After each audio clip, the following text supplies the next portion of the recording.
Hello नमस्कार साथियों, स्वागत है आप सभी लोगों का आज की इस वीडियो में। आज की वीडियो में लेकर आया हूँ बीएससी एग्रीकल्चर 5th सेमेस्टर में जो सब्जेक्ट आ जाता है क्रॉप इम्प्रूवमेंट फर्स्ट खरीफ क्रॉप का। तो इससे पहले भी मैं कई 5th सेमेस्टर की वीडियोस लेकर आ चुका हूँ। यदि आप लोगों ने नहीं देखी हैं तो डिस्क्रिप्शन में आपको लिंक मिल जाएगा या प्लेलिस्ट में आप लोग जा करके सभी वीडियोस देख सकते हैं। तो अभी तक आप लोगों ने अगर चैनल को सब्सक्राइब नहीं किया है तो चैनल को सब्सक्राइब कर लीजिए, जिससे जो भी मैं वीडियो डालूंगा उसकी नोटिफिकेशन आपके पास सबसे पहले पहुंचेगी। तो आज का जो क्वेश्चन पेपर है हमारा, इसका पेपर कोड है 16148, ठीक है, एजी 148। तो ये 5th सेमेस्टर का है, बीएससी एजी ऑनर्स का है, एग्जामिनेशन 2023 का है, ठीक है। तो वही सब है जो पहले भी आप लोगों को बता चुके हैं, वही है। सेक्शन ए आ जाता है जिसमें लॉन्ग आंसर टाइप क्वेश्चंस हैं, दीर्घोत्तरीय प्रश्न है, जिसमें 5 प्रश्नों में से किन्हीं 3 प्रश्नों के आपको उत्तर देने हैं और प्रत्येक प्रश्न जो है 10 अंक का है। अधिकतम शब्द सीमा जो है 350 शब्द है। और फिर उसके बाद आ जाता है, ठीक है, क्वेश्चंस आपको मिल जाएंगे, सभी क्वेश्चंस मिल जाएंगे, आपके 5 क्वेश्चन मिल जाएंगे।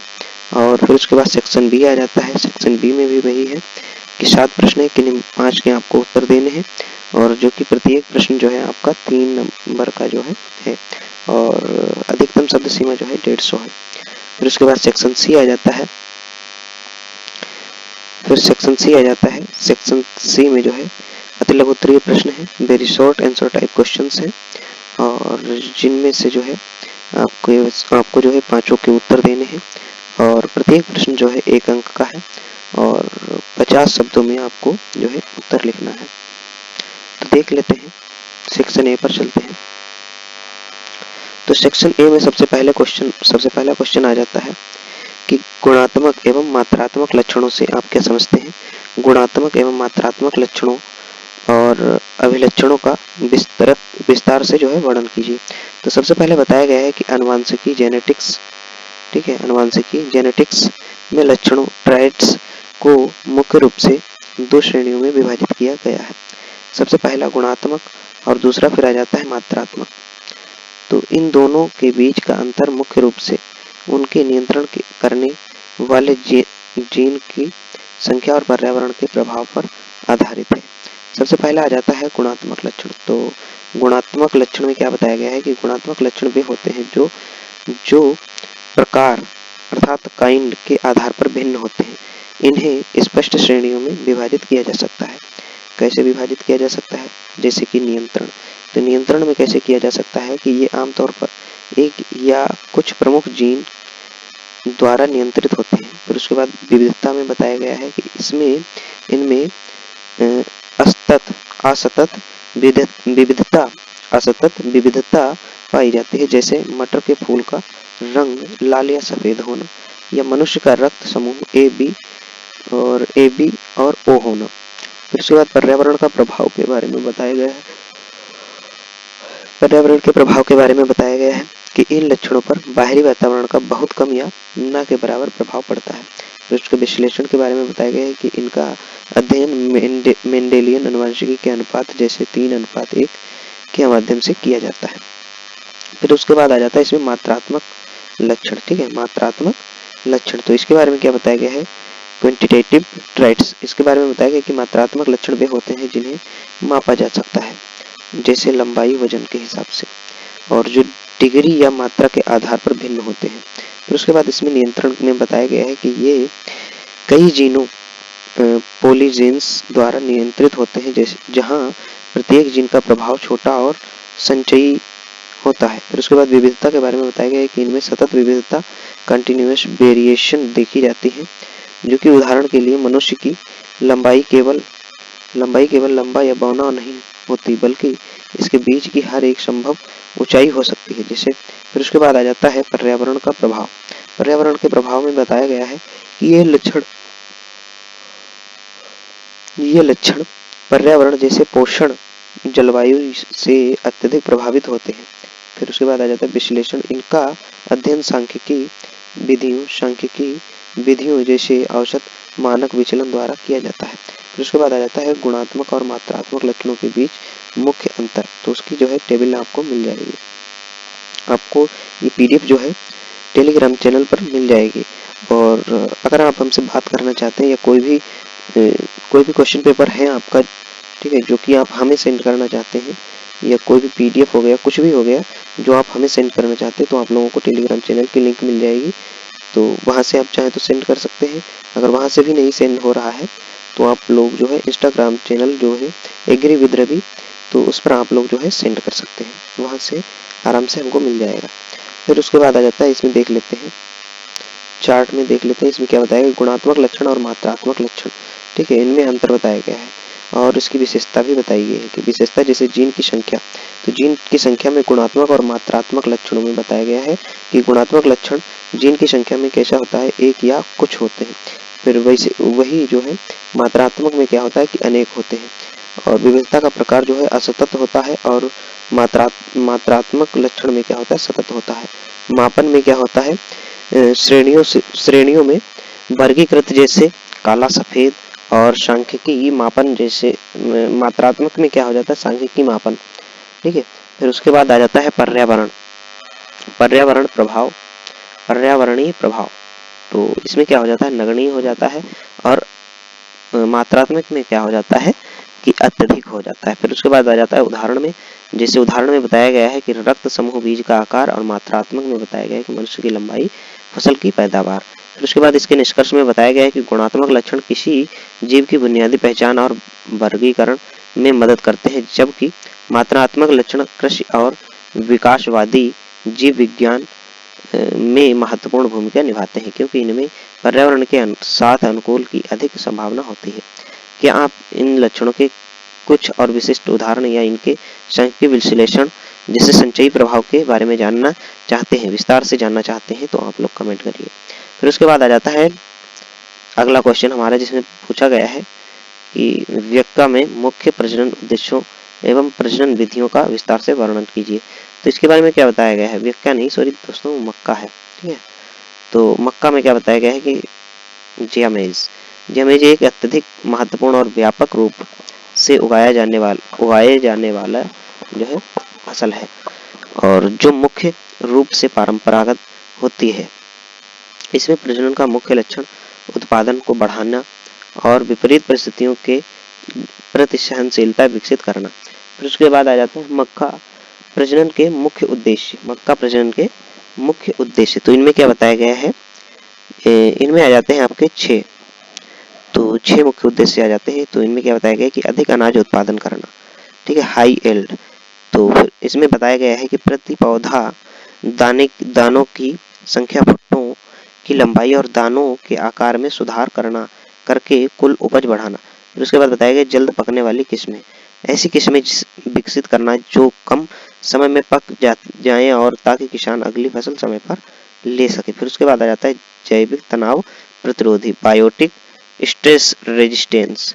तो इसमें क्या बताया गया है कि रोगों जैसे डाउन मिल्ड्यू, तना सड़न और कीटों जैसे स्टेम बोरर के प्रति प्रतिरोधकता विकसित करना। फिर उसके बाद आ जाता है अजैविक तनाव सहनशीलता, एबायोटिक स्ट्रेस रेजिस्टेंस। तो इसमें क्या बताया गया कि सूखा, जल भराव और अत्यधिक ठंड के प्रति फसल को सहिष्णु बनाना। फिर उसके बाद आ जाता है गुणवत्ता में सुधार, क्वालिटी इंप्रूवमेंट। इसमें क्या बताया गया है कि दानों में प्रोटीन विशेषकर लाइसिन और ट्रिप्टोफैन और अमीनो एसिड, तेल की मात्रा और स्टार्च की गुणवत्ता बढ़ाना। इसके लिए क्वालिटी प्रोटीन मेज QPM विकसित किया गया है। फिर उसके बाद इसकी विशिष्ट उपयोग हेतु विकास में क्या बताया गया है कि जैसे पॉपकॉर्न, स्वीट कॉर्न और बेबी कॉर्न और जैसे विशेष किस्मों का विकास करना। मक्का प्रजनन की मुख्य विधियों के बारे में वर्णन किया गया है। इसमें क्या बताया गया कि मक्का एक परंपरागत फसल है, इसलिए इसमें संकर ओज का लाभ उठाने के लिए निम्नलिखित विधियां जो है अपनाई जाती हैं, जिसमें बताया गया है समूह वर्ण। समूह वर्ण में क्या बताया गया है कि यह सबसे पुरानी विधि है। इसमें पौधों के बारे में बाहरी लक्षणों के आधार पर सर्वश्रेष्ठ पौधों को चुनकर उनके बीजों को मिला दिया जाता है। फिर उसके बाद बताया गया है कि ईयर ट्यूरोविद में क्या बताया गया है, तो इसमें बताया गया है कि इसमें प्रत्येक चुने हुए भुट्टे के बीजों को अलग अलग पत्तियों में बोया जाता है और उनकी संतति के प्रदर्शन के आधार पर चयन किया जाता है। 2 उसके बाद आ जाता है पुनरावृत्त चयन। पुनरावृत्त चयन में क्या बताया गया है कि यह विधि किसी समष्टि में अनुकूल जीन की आवृत्ति बढ़ाने के लिए बार बार उपयोग की जाती है। फिर उसके बाद चलते हैं आगे, जिसमें आ जाता है संकर प्रजनन। संकर प्रजनन में क्या बताया गया है कि यह सबसे लोकप्रिय विधि है। इसमें पहले इनब्रेड लाइंस तैयार की जाती हैं और फिर उनके बीच संकरण कराकर सिंगल क्रॉस या डबल क्रॉस संकर किस्में विकसित की जाती हैं, जैसे गंगा फर्स्ट, डेक्कन। और फिर उसके बाद आ जाता है सिंथेटिक और कंपोजिट किस्में। सिंथेटिक और कंपोजिट किस्में इसमें क्या बताया गया है कि कई श्रेष्ठ इनब्रेड लाइंस या ओपन पॉलिनेटेड किस्मों को मिलाकर ऐसी किस्में बनाई जाती हैं जिन्हें किसान कई वर्षों तक दोबारा बो सकते हैं। जिसके बाद आ जाता है निष्कर्ष। निष्कर्ष में क्या बताया गया है कि मक्का प्रजनन का भविष्य अब जैव प्रौद्योगिकी और जीनोमिक टूल्स पर निर्भर है, जिससे पोषक तत्वों में भरपूर और जलवायु के प्रति लचीली किस्में बनाई जा रही हैं। फिर उसके बाद अगर आप इसके जो है विस्तार से इसको जानना चाहते हैं तो उसके लिए कमेंट करें। फिर उसके बाद आ जाता है अगला क्वेश्चन हमारे इसमें पूछा गया है कि धान में प्रजनन उद्देश्यों और मुख्य प्रजनन विधियों का विस्तार से वर्णन कीजिए। तो इसके बारे में क्या बताया गया है कि धान ओराइजिस सटाइवा विश्व की सबसे महत्वपूर्ण खाद्य फसल है। भारत में खाद्य सुरक्षा सुनिश्चित करने के लिए धान के प्रजनन ब्रीडिंग पर विशेष ध्यान दिया जाता है। चूंकि धान एक अश्व परागित सेल्फ पोलिनेटेड फसल है, इसलिए इसकी प्रजनन विधियां मक्का जैसी परंपरागत फसलों से भिन्न होती हैं। धान प्रजनन के मुख्य उद्देश्य ब्रीडिंग ऑब्जेक्टिव्स, तो इसमें क्या बताया गया कि अधिक उपज, हाई एल्ड पोटेंशियल। तो इसके बारे में बताया गया है कि प्रति इकाई क्षेत्रफल में अनाज की पैदावार बढ़ाना। इसमें अर्ध बौनी किस्मों का विकास मुख्य रहा है ताकि पौधे गिरे नहीं। फिर उसके बाद जल्दी पकना। जल्दी पकने में क्या बताया गया है कि कम समय में फसल तैयार होने वाली किस्में विकसित करना ताकि एक वर्ष में कई फसलें ली जा सकें। फिर उसके बाद आ जाता है अगला पॉइंट, इसमें बताया गया है कि रोग एवं कीट प्रतिरोधिकता। ठीक है, रोग एवं कीट प्रतिरोधकता। तो इसमें क्या बताया गया है कि ब्लास्ट, बैक्टीरियल लीफ ब्लाइट जैसे रोगों और ब्राउन प्लांट हॉपर व तना छेदक कीटों से सुरक्षा। फिर उसके बाद आ जाता है अजैविक तनाव सहिष्णुता। तो इसमें क्या बताया गया कि सूखा, जलभराव और मिट्टी की लवणता के प्रति सहनशीलता किस्में बनाना। फिर उसके बाद आ जाता है गुणवत्ता में सुधार। तो इसमें क्या बताया गया कि चावल के दाने की लंबाई, खुशबू जैसे बासमती पकाने के गुण और उच्च एमाइलोज सामग्री पर ध्यान देना। तो उसके बाद आ जाता है पोषक तत्वों की वृद्धि। इसमें क्या बताया गया जैसे गोल्डन राइस जिसमें विटामिन ए प्रचुर मात्रा में होता है। फिर उसके बाद आ जाता है दोस्तों धान प्रजनन की मुख्य विधियां। तो धान प्रजनन की मुख्य विधियों में क्या बताया गया है कि धान में प्रजनन के लिए निम्नलिखित वैज्ञानिक विधियों का उपयोग किया जाता है। तो इसमें वैज्ञानिक विधियों का उपयोग कैसे किया जाता है? संस्थापन, इंट्रोडक्शन। इसके बारे में क्या बताया गया है कि किसी दूसरे देश या क्षेत्र से उन्नत किस्म को लाकर स्थानीय परिस्थितियों में उगाना। उदाहरण IR8 किस्म का फिलीपींस से भारत में आना। फिर उसके बाद बताया गया है कि शुद्ध वंशक्रम वर्ण।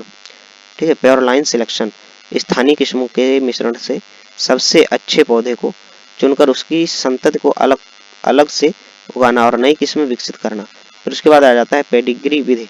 पेडिग्री विधि में क्या बताया गया है कि दो अलग अलग गुणों वाले जनकों से क्या बताया गया है, दो अलग अलग गुणों वाले जनकों के बीच संकरण कराकर पीढ़ी दर पीढ़ी F2 से F6 तक पौधों का रिकॉर्ड रखते हुए चयन करना, यह सबसे अधिक उपयोग होने वाली विधि है। फिर उसके बाद आ जाता है वल्क विधि। तो इस विधि में क्या बताया गया है,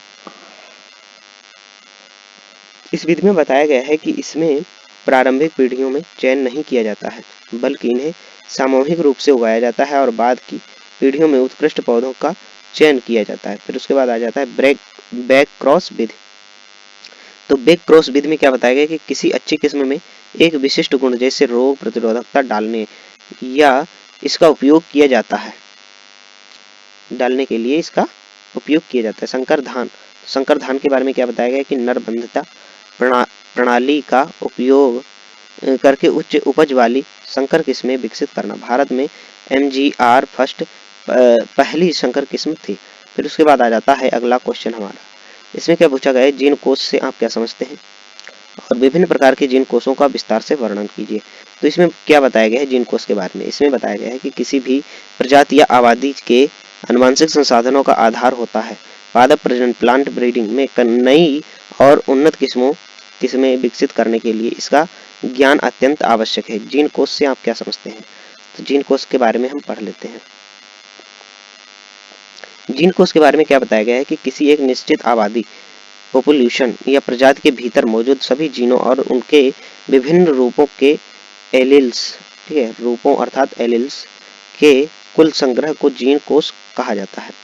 सरल शब्दों में यह एक प्रजाति की कुल आनुवंशिक विविधता है। और दूसरे पॉइंट में बताया गया है कि एक बड़ा जीन कोष अधिक आनुवंशिक विविधता दर्शाता है और जिससे प्रजाति को पर्यावरणीय चुनौतियों और रोगों से लड़ने में मदद मिलती है। फिर उसके बाद आ जाता है दोस्तों जीन कोष के विभिन्न प्रकार, ठीक है। जीन कोष के प्रकारों के बारे में बताया गया है कि पादप प्रजनन की दृष्टि से हार्लन और डी वेट ने जो है 1971 में जीन कोष को 3 मुख्य श्रेणियों में वर्गीकृत किया है। किसने किया है, हार्लन और डी वेट ने। तो जिसमें आ जाती है प्रथम जीन कोष प्राइमरी जीन पोल GP1, ठीक है, जीन पोल 1। तो इसमें क्या बताया गया है कि यह किसी फसल का सबसे महत्वपूर्ण हिस्सा है। इसमें वे सभी प्रजातियां और किस्में शामिल होती हैं जो आपस में आसानी से संकरण हाइब्रिडाइजेशन कर सकती हैं। फिर जिसमें आ जाता है GP1A।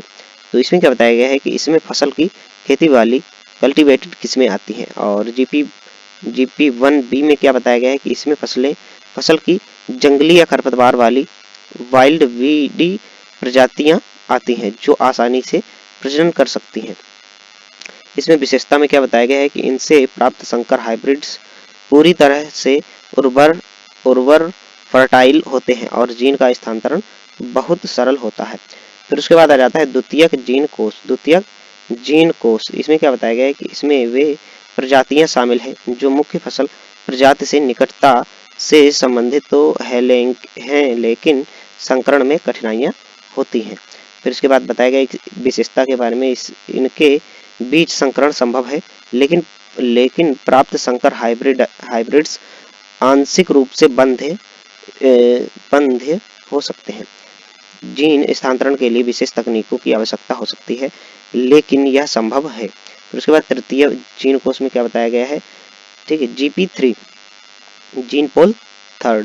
तो इसमें क्या बताया गया है कि इसमें वे प्रजातियां शामिल होती हैं जो मुख्य फसल से बहुत दूर का संबंध रखती हैं। जैसे विशेषता, इनके बीच सामान्य संकरण लगभग असंभव होता है। फिर अगले पॉइंट में क्या बताया गया है कि जीन स्थानांतरण के लिए भ्रूण बचाव और कृत्रिम रूप से गुणसूत्रों का दोहरीकरण या जीन इंजीनियरिंग जैसी जटिल और आधुनिक तकनीकों की आवश्यकता होती है। फिर उसके बाद आ जाता है दोस्तों सेक्शन A का लास्ट क्वेश्चन। इसमें क्या पूछा गया है कि जीन द्रव्य संरक्षण से आप क्या समझते हैं, जनन द्रव्य संरक्षण से आप क्या समझते हैं, बाह्य स्थानीय संरक्षण एवं स्थानीय संरक्षण का विस्तार से वर्णन कीजिए। तो इसके बारे में जनन द्रव्य के बारे में क्या बताया गया कि किसी फसल प्रजाति और उसके जंगली रिश्तेदारों में मौजूद सभी जीनों और उनके एलील्स का कुल योग है। पादप प्रजनन के लिए यह कच्चे माल की तरह काम करता है। जनन द्रव्य संरक्षण का अर्थ है आनुवंशिक विविधता को नष्ट होने से बचाना ताकि भविष्य में नई किस्में विकसित करने के लिए ये संसाधन जो है उपलब्ध रहे, ठीक है, संसाधन लिखा है दोस्तों। और फिर उसके बाद आ जाता है अगला पॉइंट, इसमें बताया गया संरक्षण की मुख्य रूप से 2 विधियां हैं, एक तो स्वस्थानीय, दूसरी बाह्य स्थानीय। तो इसमें क्या बताया गया स्वस्थानीय संरक्षण। इसमें क्या बताया गया है कि जब किसी प्रजाति का संरक्षण उसके प्राकृतिक आवास नेचुरल हैबिटेट में ही किया जाता है तो उसे स्वस्थानीय संरक्षण कहते हैं। प्रक्रिया इसमें उन क्षेत्रों को संरक्षित घोषित कर दिया जाता है जहां वे पौधे प्राकृतिक रूप से उगते हैं। यहाँ मानवीय हस्तक्षेप कम से कम होता जाता है। फिर उसके बाद उदाहरण में क्या बताया गया है कि राष्ट्रीय उद्यान, वन्य जीव अभ्यारण्य और बायोस्फीयर रिजर्व। फिर उसके बाद लाभ के बारे में बताया गया कि पौधे अपने प्राकृतिक वातावरण में विकसित होते रहते हैं, जिससे उनके प्राकृतिक चयन और अनुकूलन की प्रक्रिया जारी रहती है। फिर उसके बाद सीमाओं में क्या बताया गया है कि यह विधि महंगी है और इसमें प्रत्येक प्रजाति के लिए बहुत बड़े क्षेत्र की आवश्यकता होती है। फिर उसके बाद बाह्य स्थान संरक्षण के बारे में क्या बताया गया, इसमें बताया गया है कि जनन द्रव्य को उसके प्राकृतिक आवास से बाहर किसी कृत्रिम स्थान पर संरक्षित किया जाता है तो उसे बाह्य स्थान संरक्षण कहते हैं। यह संरक्षण की सबसे व्यावहारिक और सामान्य विधि है। फिर उसके बाद इसकी प्रक्रिया के बारे में क्या बताया गया है कि इसमें पौधों के बीज, उत्तक या पराग को विशेष परिस्थितियों में संग्रहित किया जाता है। फिर उसके बाद मुख्य विधियों के बारे में क्या बताया गया है कि बीज बैंक को बीजों को कम तापमान और कम नमी पर संग्रहित करना। फिर उसके बाद आ जाता है फील्ड जीन बैंक में क्या होता है कि उन पौधों को खेतों में उगाना जिनके बीज लंबे समय तक जीवित नहीं रह सकते हैं। फिर उसके बाद आ जाता है क्रिया प्रिजर्वेशन। तो इसके बारे में क्या बताया गया है कि तरल नाइट्रोजन में 196 सेल्सियस तापमान पर जो है 196 सेल्सियस तापमान पर बीजों या उत्तकों को जमाना। फिर उसके बाद आ जाता है वानस्पतिक उद्यान में क्या बताया गया है कि विभिन्न पौधों की प्रजातियों को एक स्थान पर उगाना। फिर उसके बाद बताया गया है इसके लाभ के बारे में। लाभ में क्या आ जाता है कि कम स्थान में बहुत बड़ी विविधता को लंबे समय तक सुरक्षित रखा जा सकता है। फिर मुख्य अंतर में बताया गया है कि एट ए ग्लैंस, इसमें क्या बताया गया है विशेषता और स्वस्थानीय और बाह्य स्थानीय स्थान, प्राकृतिक आवास और कृत्रिम आवास। ठीक है, स्थान जैसे स्व स्थान में क्या होता है कि प्राकृतिक आवास होता है और बाह्य स्थान में क्या होता है कि कृत्रिम आवास जैसे बैंक या उद्यान हो गया। फिर उसके बाद आ जाता है विशेषता आ जाती है विकास की। विशेषता में क्या बताया गया है कि स्वस्थानी, ठीक है, स्वस्थानी में विकास में क्या आ जाता है प्राकृतिक विकास जारी रहता है और बाह्य स्थानी में क्या हो जाता है कि विकास रुक जाता है। फिर उसके बाद लागत में क्या हो जाता है स्वस्थानी में अधिक खर्चीली हो जाती है और बाह्य स्थानी में क्या हो जाता है तुलनात्मक रूप से कम खर्चीली होती है। फिर इसके उदाहरण में क्या बताया गया कि Jim Corbett national park Swasthani में हो जाता है और बाह्य स्थान में क्या हो जाता है NBPGR नई दिल्ली जीन बैंक। फिर उसके बाद आ जाता है दोस्तों सेक्शन बी में सबसे पहला क्वेश्चन आ जाता है कि राष्ट्रीय पादप अनुवांशिकी संसाधन ब्यूरो के प्रकार है। तो इसमें क्या बताया गया NBPGR national bureau of plant genetic resources. तो इसमें क्या बताया गया कि जिसका मुख्यालय नई दिल्ली में है और भारत में पादप अनुवांशिकी संसाधनों के प्रबंधन के लिए नोडल एजेंसी है। इसके मुख्य कार्य निम्नलिखित है। क्या है इसके मुख्य कार्य? अन्वेषण और संग्रहण। तो इसमें क्या बताया गया है कि देश के विभिन्न भौगोलिक क्षेत्रों से फसलों की जंगली प्रजातियों और स्थानीय किस्मों का सर्वेक्षण करना और उन्हें एकत्रित करना। फिर उसके बाद आ जाता है जीन द्रव्य में क्या बताया गया है कि एकत्रित बीजों और पौधों के नमूनों को नेशनल जीन बैंक में लंबी अवधि के लिए सुरक्षित रखना। इसमें बीज बैंक, क्रायो प्रिजर्वेशन और इन विट्रो बैंक शामिल हैं। फिर उसके बाद आ जाता है पादप संगरोध। तो इसमें क्या बताया गया है कि विदेशों से आयातित या निर्यात मतलब बाहर से आई और या गई, बाहर से आई हैं या बाहर गई हैं, अपने यहाँ से बाहर गई हैं या अपने यहाँ आई हैं। ठीक है, तो इसमें क्या बताया गया है कि जाने वाले पादप संसाधनों की जांच करना ताकि हानिकारक कीटों, रोगों और खरपतवारों के प्रवेश को रोका जा सके। फिर उसके बाद बताया गया है कि चरित्रीकरण और मूल्यांकन। इसमें क्या बताया गया संरक्षित जनन द्रव्य के गुणों जैसे रोग प्रतिरोधकता, उपज की जांच करना ताकि प्रजनन उनका उपयोग कर सकें। ठीक है, ताकि प्रजनन उनका उपयोग कर सकें। फिर उसके बाद आ जाता है अगला पॉइंट आ जाता है प्रलेखन। तो इसमें क्या बताया गया भारत के पादप अनुवांशिकी संसाधनों का एक राष्ट्रीय डेटाबेस तैयार करना। फिर निष्कर्ष में बताया गया है कि NBPGR जैव विविधता की रक्षा करके भारत की भविष्य की खाद्य सुरक्षा सुनिश्चित करने में रीढ़ की हड्डी के समान कार्य करता है। फिर उसके बाद आ जाता है सूक्ष्म केंद्र में क्या बताया गया है कि अवधारणा प्रसिद्ध पादप प्रजनन रुडोल्फ डार्लिंगटन ने दी थी। यह आनुवंशिक विविधता के विशिष्ट छोटे क्षेत्र होते हैं जहां किसी फसल की प्रजाति में अत्यधिक विविधता और विकास की प्रक्रिया बहुत तीव्र होती है। फिर उसके बाद बताया गया कि सूक्ष्म केंद्र की मुख्य विशेषता। तो सूक्ष्म केंद्र की मुख्य विशेषता कौन सी है, तो इनके बारे में देख लेते हैं। इसके बारे में क्या बताया गया है कि विविधता का भंडारण सूक्ष्म केंद्र बड़े विविधता केंद्रों के भीतर स्थित छोटे भौगोलिक क्षेत्र होते हैं जहां पौधों के विभिन्न प्रकार एक साथ पाए जाते हैं। फिर उसके बाद विकास में क्या बताया गया कि विकास की प्रक्रिया।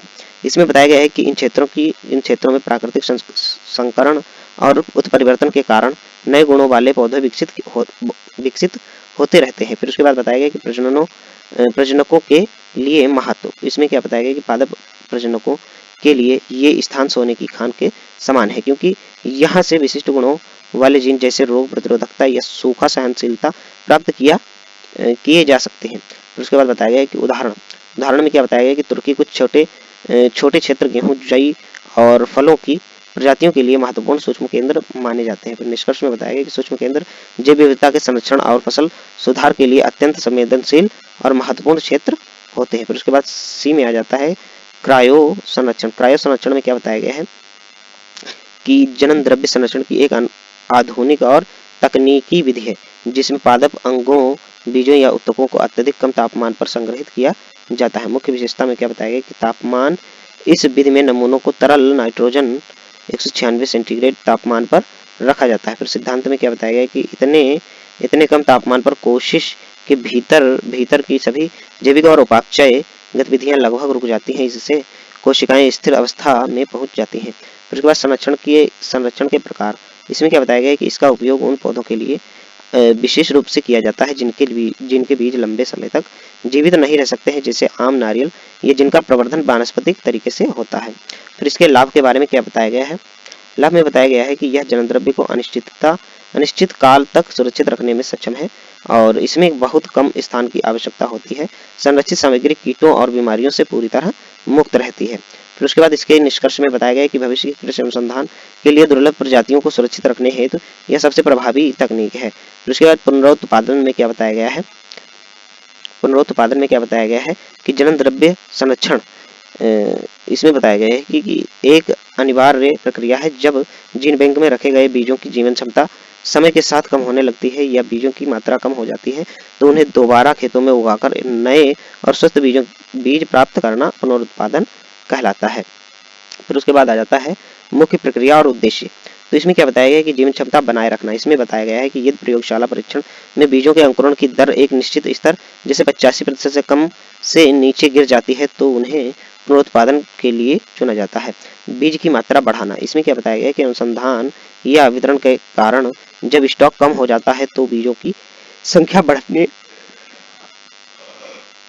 बढ़ाने के लिए उन्हें उगाया जाता है। फिर उसके बाद बताया गया कि आनुवंशिक शुद्धता में क्या बताया गया है कि पुनरुत्पादन के दौरान इस बात का विशेष ध्यान रखा जाता है कि किस्म की मूल आनुवंशिक पहचान के बदले इसके लिए आइसोलेशन और नियंत्रण परागण का उपयोग किया जाता है।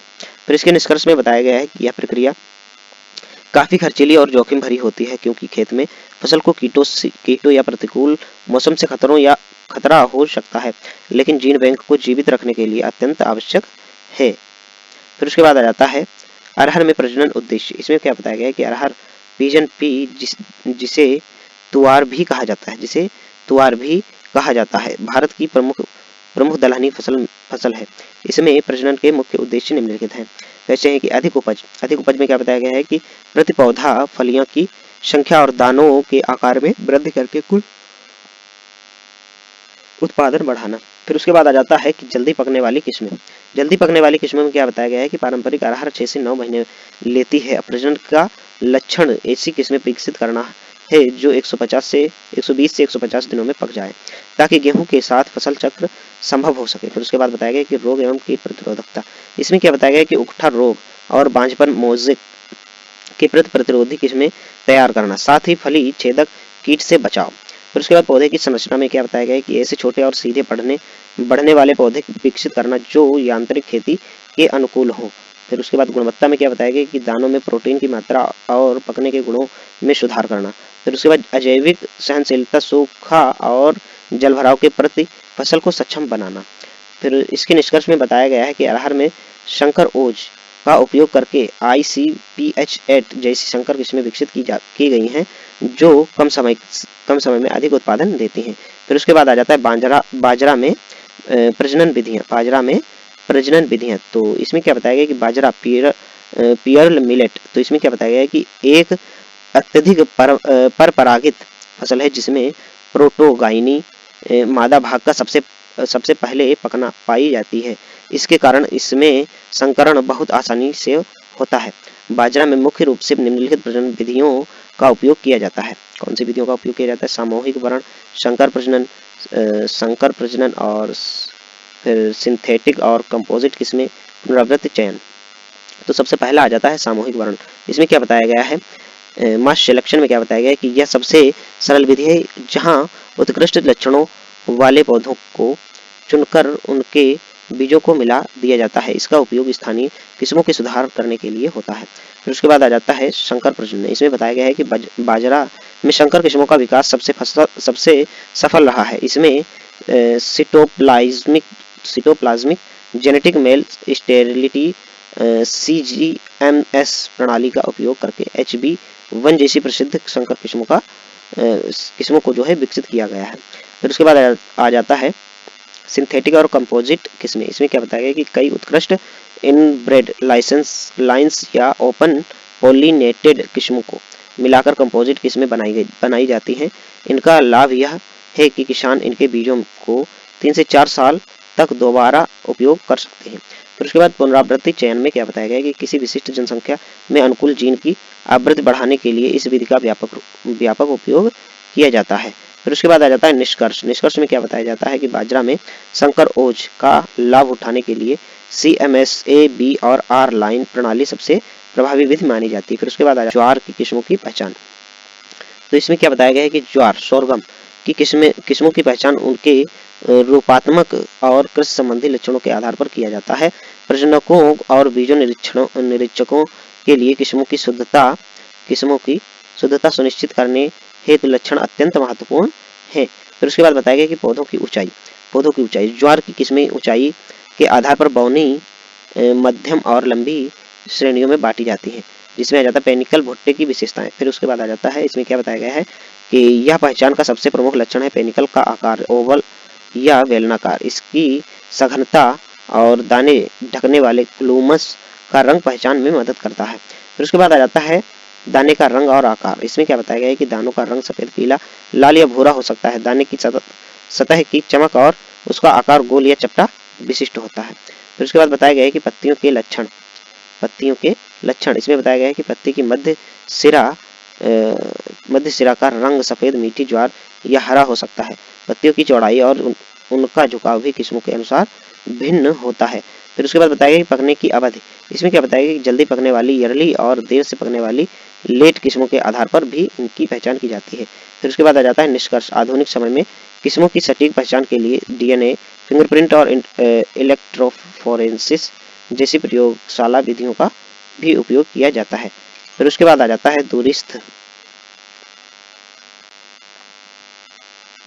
दोस्तों ये लास्ट क्वेश्चन रह गया है सेक्शन बी का, दूरस्थ संकरण। ठीक है, दूरस्थ संकरण। तो इसमें क्या बताया गया है कि दूरस्थ संकरण से तात्पर्य एक ही प्रजाति के सदस्यों के बीच संकरण न कराकर दो अलग अलग प्रजातियों या दो अलग अलग वंशों के बीच संकरण कराने से है। पादप प्रजनन में इसका उपयोग उन गुणों को फसल में लाने के लिए किया जाता है जो सामान्य जीन पूल में उपलब्ध नहीं होते हैं। फिर इसमें प्रकार में आ जाता है मुख्य प्रकार। तो पहला आ जाता है इसमें अंतरजातीय संकरण। इसमें क्या बताया गया है कि एक ही वंश की दो अलग अलग प्रजातियों के बीच संकरण, जैसे वेशिका जिन्सिया और वेशिका नेपुस के बीच। फिर उसके बाद आ जाता है दूसरा आंतरिक संकरण। आंतरिक संकरण में क्या बताया गया कि दो अलग अलग वंशों के बीच संकरण, जैसे गेहूं और राई के बीच संकरण ट्रिटिकेल का निर्माण करना। फिर उसके बाद आ जाता है कि बाधाएं और महत्व। तो बाधाओं में क्या बताया गया है कि इसमें अक्सर निषेचन ना होना, भ्रूण का मर जाना और संकर संतानों का वंध्य होना जैसी समस्याएं आती है। फिर उसके बाद आ जाता है महत्व। इसके महत्व में क्या बताया गया है कि इसका उपयोग फसलों में जंगली प्रजातियों से रोग प्रतिरोधकता, कीट प्रतिरोधकता और प्रतिकूल जलवायु को सहने के लिए गुण और स्थानांतरित करने के लिए किया जाता है। फिर उसके बाद इसमें निष्कर्ष में बताया गया है कि दूरस्थ संकरण ने कृषि जगत को ट्रिटिकेल जैसी पहली मानव निर्मित फसल और कई रोधी किस्में प्रदान करी है। फिर उसके बाद आ जाता है सेक्शन सी। सेक्शन सी में जो है ऑब्जेक्टिव क्वेश्चन है। तो क्वेश्चन पहला आ जाता है धान की कौन सी प्रजाति कृषित है। धान की कौन सी प्रजाति कृषित है। तो इसका जो है राइट आंसर हो जाएगा दोस्तों, हो जाएगा पहला, और पहले का जो है C, A और B दोनों। ठीक है, सी ए बी और दोनों, मतलब इसका जो है सी वाला राइट है, सी वाला जो है इसका राइट है, जिसमें बताया गया है कि धान की 2 कृषि प्रजातियां हैं, ओराइजा सटाइवा जो पूरे विश्व में उगाई जाती है और ओराइजा ग्लेबेरियमा जो केवल पश्चिम अफ्रीका में उगाई जाती है। फिर उसके बाद आ जाता है अगला क्वेश्चन, इसमें पूछा गया है कि इक्रिशेट स्थित है, इक्रिशेट कहाँ स्थित है, तो इसका राइट आंसर हो जाएगा दोस्तों बी वाला। ठीक है, तो बी वाला क्या है, हैदराबाद में है। ठीक है, जिसका फुल फॉर्म हो जाएगा international crops research institute for the semi arid tropics, Hyderabad के पाटनचेरी में स्थित है। ठीक है, फिर उसके बाद आ जाता है अगला क्वेश्चन हमारा, इसमें पूछा गया है कि कौन सा संकर 3 वे शंकर है, तो इसका जो है राइट आंसर हो जाएगा दोस्तों, हो जाएगा बी वाला, a into B into C is equal A B C. जब एक एकल संकर F1 का संकरण किसी तीसरी इनब्रेड लाइन से कराया जाता है तो उसे 3 वे क्रॉस कहते हैं। ठीक है, उसे क्या कहते हैं, 3 वे क्रॉस कहते हैं। फिर उसके बाद आ जाता है अगला क्वेश्चन हमारा, इसमें पूछा गया है कि IARI स्थापित किया गया था, तो इसका राइट आंसर हो जाएगा दोस्तों ए। ठीक है, 1905 में पूसा बिहार में जो है स्थापित किया गया था। IARI की स्थापना मूल रूप से 1905 में बिहार के पूसा में हुई थी, जिसे बाद में 1936 में नई दिल्ली में स्थानांतरण कर दिया गया था। फिर उसके बाद आ जाता है अगला क्वेश्चन हमारा,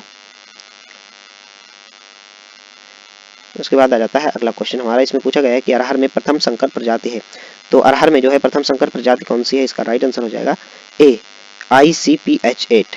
तो इसमें क्या बताया गया है कि यह ICRI सेट द्वारा 1991 में विकसित विश्व की पहली व्यावसायिक अरहर संकर किस्म है। तो आप सभी को ये वीडियो कैसा लगा है कमेंट बॉक्स में जरूर बताइए। और दोस्तों बहुत मेहनत लगती है PDF बनाने में और फिर उसके बाद वीडियो बनाने में, तो आप लोग थोड़ा सा सपोर्ट दिखाइए और कमेंट बॉक्स में कमेंट कर दीजिए। और चैनल को अभी तक अगर सब्सक्राइब नहीं किया तो चैनल को सब्सक्राइब कर दीजिए और मिलते हैं किसी नेक्स्ट वीडियो में, तब तक के लिए जय हिंद, जय भारत, राम राम।